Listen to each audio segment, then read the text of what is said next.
नमस्कार, कानून के पाठशाला में आपका स्वागत है। मैं हूं नरेंद्र सिंह।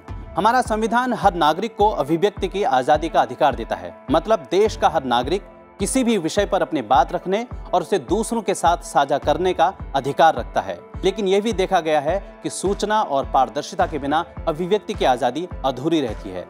इसलिए सरकार 2005 में सूचना का अधिकार कानून लेकर आई। यह कानून भारत जैसे जटिल और विविध लोकतंत्र के लिए जरूरी है। यह कानून सही मायनों में हमारे लोकतंत्र के प्रति आम नागरिक की आस्था को बल देता है, मजबूत बनाता है। आइए देखते हैं इस कानून की खास बातें।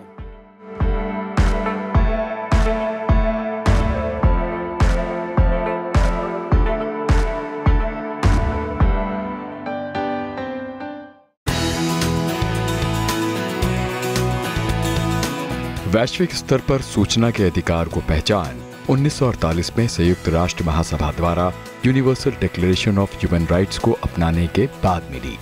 इस मैकेनिज्म का मकसद मीडिया या दूसरे माध्यम से आमजन को सूचना मांगने और लेने का अधिकार देना था। और कई दशकों बाद लोकतंत्र को मजबूत करने और गवर्नेंस में पारदर्शिता लाने के उद्देश्य से भारतीय संसद ने भी सूचना का अधिकार अधिनियम 2005 सारे देश में लागू कर दिया। सूचना के अधिकार कानून का मूल मकसद नागरिकों को जानकारी उपलब्ध कराकर सशक्त बनाना, सरकार की कार्यशैली में पारदर्शिता और जवाबदेही को सुनिश्चित करना, भ्रष्टाचार को रोकना और हमारे लोकतंत्र की कार्यशीलता को बढ़ावा और दिशा देना है। ये कानून नागरिकों को सरकार की गतिविधियों के बारे में अवगत कराने की दिशा में बड़ा कदम है। इस कानून के तहत कोई भी नागरिक किसी भी सरकारी कार्यालय में आरटीआई दर्ज कराकर जरूरी जानकारी ले सकता है। ये कानून सरकार से लिखित सवाल जवाब करने का हक हर नागरिक को देता है। भारत सरकार ने भ्रष्टाचार को खत्म करने की दिशा में एक प्रभावी कदम के रूप में सूचना का अधिकार विधेयक को जून 2005 में संसद से पारित करवाया। जुलाई 2019 में इसमें संशोधन कर कमियों को दूर किया गया। अब जानते हैं इस कानून की बड़ी बातों को। आरटीआई के अंतर्गत सभी संवैधानिक निकाय, संसद और राज्यसभा के अधिनियमों द्वारा गठित संस्थान और निकाय शामिल हैं।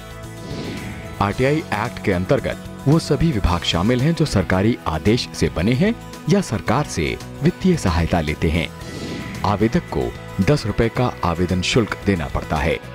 कई राज्यों के आवेदन शुल्क में भिन्नता हो सकती है। गरीबी रेखा के नीचे वाला आवेदक बिना किसी शुल्क के सूचना मंगा सकता है। मांगी गई सूचना अगर आवेदक के व्यक्तिगत जीवन से जुड़ी है तो उसे 48 घंटे के भीतर ही उपलब्ध कराने का प्रावधान है। आरटीआई एक्ट में यह भी कहा गया है कि सभी सार्वजनिक प्राधिकरण अपने दस्तावेजों का संरक्षण कंप्यूटर में करें। प्राप्त सूचना से असंतुष्ट होने की स्थिति में आप स्थानीय से लेकर राज्य और केंद्रीय सूचना आयोग में अपील कर सकते हैं। इस एक्ट के अनुसार केंद्रीय स्तर पर एक मुख्य सूचना आयुक्त और 10 या 10 से कम सूचना आयुक्तों की सदस्यता वाले एक केंद्रीय सूचना आयोग के गठन का प्रावधान है। इस कानून में केंद्र की तर्ज पर राज्यों में भी एक राज्य सूचना आयोग के गठन का प्रावधान रखा गया है।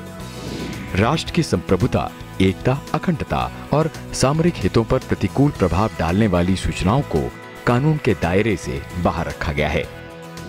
सेक्शन 24 सब सेक्शन 1 के अंतर्गत सिक्योरिटी और इंटेलिजेंस एजेंसीज को इस कानून के दायरे से बाहर रखा गया है।